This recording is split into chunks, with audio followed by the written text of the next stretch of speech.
से एक सीट अधिक पर चुनाव लड़ेगा। 101 सीट जेडीयू, बीजेपी 100 सीटों पर, एलजेपी 26 सीट, जीतन राम मांझी की पार्टी हम 7 सीट पर और आरएलएम 6 सीट पर चुनाव लड़ सकते हैं। ये एक फॉर्मूला बनते हुए दिखाई दे रहा है।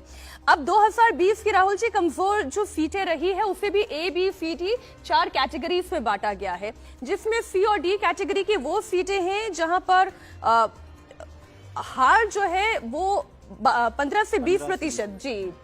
तो ऐसे में वहां पर या तो कैंडिडेट बदले जा सकते हैं या कैंडिडेट एक्सचेंज किए जा सकते हैं। इंपॉर्टेंट ये है कि ये जो चारों दल हैं वो एक टीम की तरह से वो काम करती हुई दिखाई दे रही है।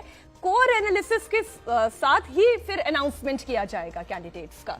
जो आपके संवाददाता भी खबर दे रहे थे, बिल्कुल उसी तरह का कुछ जो है सिनेरियो दिखाई दे रहा है। 100 आपने खुद बताया 101 सीटें जेडीयू है, 100 सीटें बीजेपी है, जो एलजेपी है चिराग पासवान वो 26 सीटें, लगभग 25 से 26 सीटें वो हैं। 3 ऐसी सीटें हैं, उसके बाद आरएलएम भी है जो 6 सीटों पे है, लेकिन 3 सीटें ऐसी हैं जिसको लेकर अभी भी जो है बातचीत चल रही है उन 3 सीटों का क्या किया जाए। और ये बात बिल्कुल सही है कि पिछली सीटें जो हारे थे उन सीटों पर किस तरह से कैंडिडेट खड़े किए जाएं उसका एनालिसिस हो चुका है। अब मुझे याद है कि कुछ समय पहले तक जो बीजेपी है उसने लगभग 500 कैंडिडेट्स जो हैं उनका चयन किया था कि इनमें से हम लेंगे, और 125 सीटों का अध्ययन जो है बीजेपी कर चुकी थी और उन्हीं में से उनको निकालकर ये जो 100 सीटें हैं उसमें अपने कैंडिडेट्स दिए हैं।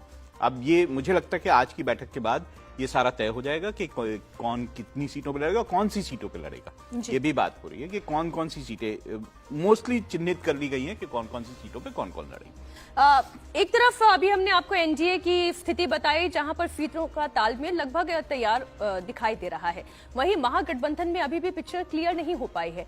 बड़ी खबर यह है कि लालू प्रसाद यादव, तेजस्वी यादव, यहां तक कि राबड़ी देवी भी इस वक्त दिल्ली में मौजूद हैं। लालू फैमिली कल नौकरी घोटाला कोर्ट में इस मामले में उनकी कोर्ट में पेशी है, लेकिन उससे पहले तेजस्वी यादव आज दिल्ली में राहुल गांधी से मुलाकात कर सीटों की गुत्थी सुलझाने की कोशिश करेंगे। माना जा रहा है कि आरजेडी ने कांग्रेस को जितनी सीटों की पेशकश की है उससे कांग्रेस संतुष्ट नहीं है। मुकेश सहनी भी नाराज बताए जा रहे हैं, लेकिन तेजस्वी यादव ने दिल्ली पहुंचने के बाद कहा कि वो केवल कोर्ट में पेश होने के लिए दिल्ली आए हैं।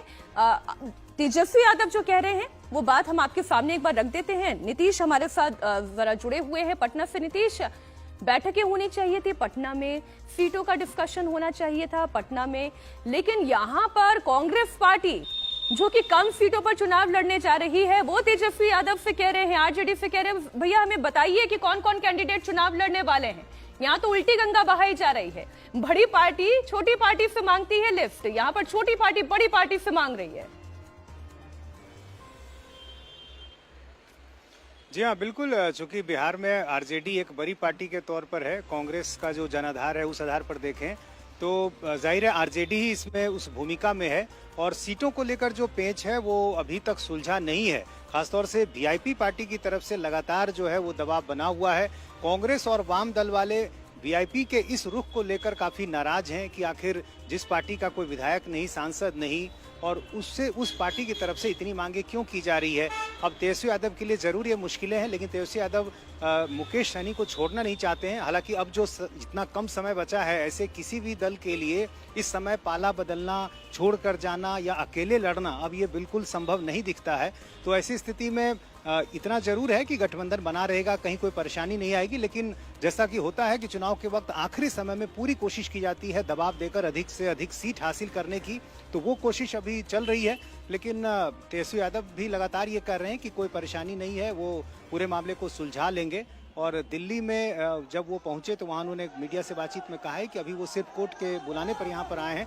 तो माना जा रहा है कि 1 से 2 दिन में महागठबंधन की तरफ से भी सीटों का ऐलान हो जाएगा। ठीक नीतीश, बहुत शुक्रिया आपका पूरी जानकारी के लिए। लेकिन जो अभी बात नीतीश